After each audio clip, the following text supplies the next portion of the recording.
বাংলাদেশ কি সিরিজে ফিরতে পারবে নাকি অস্ট্রেলিয়া আবারও দেখাবে তাদের আধিপত্য? প্রথম টি-20তে হতাশাজনক পারফরমেন্সে হার মেনেছে বাংলাদেশ, তবে সেই ম্যাচে ছিলেন না দলের নিয়মিত অধিনায়ক লিটন দাস। আর এবার দ্বিতীয় ম্যাচে তার ফেরার সম্ভাবনায় বাংলাদেশের সমর্থকদের নতুন আশার আলো দেখাচ্ছে। হ্যালো দর্শক, আপনারা দেখছেন কাকা কোম্পানি, চ্যানেলটি একদম নতুন, তাই সাবস্ক্রাইব করে আমাদের সাথেই থাকুন। প্রথম ম্যাচে বাংলাদেশের ব্যাটিং ছিল একেবারেই ছন্দহীন। টপ অর্ডারের ব্যর্থতার কারণে বড় সংগ্রহ করতে পারেনি টাইগাররা।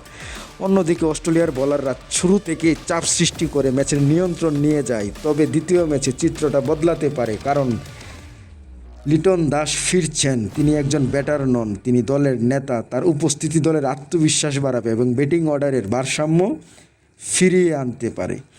বাংলাদেশের জন্য সবচেয়ে গুরুত্বপূর্ণ হবে পাওয়ার প্লেতে তানজিদ তামিম, লিটন দাস এবং তহিদ হৃদয়ের দায়িত্ব নিতে হবে। আর বোলিংয়ে মুস্তাফিজ, শরীফুল এবং স্পিনারদের করতে হবে নিখুঁত পরিকল্পনা। অন্যদিকে অস্ট্রেলিয়া প্রথম ম্যাচ জিতে আত্মবিশ্বাসে ভরপুর। তারা চাইবে দ্বিতীয় ম্যাচ জিতে সিরিজ নিজেদের করে নিতে। তাই টাইগারদের সামনে অপেক্ষা করছে কঠিন এক পরীক্ষার। এখন দেখার বিষয়, নিয়মিত অধিনায়ক লিটনের প্রত্যাবর্তন কি বাংলাদেশকে জয়ের পথে ফিরিয়ে আনতে পারে, নাকি অস্ট্রেলিয়া আবারও তাদের শক্তির প্রমাণ দেখাবে।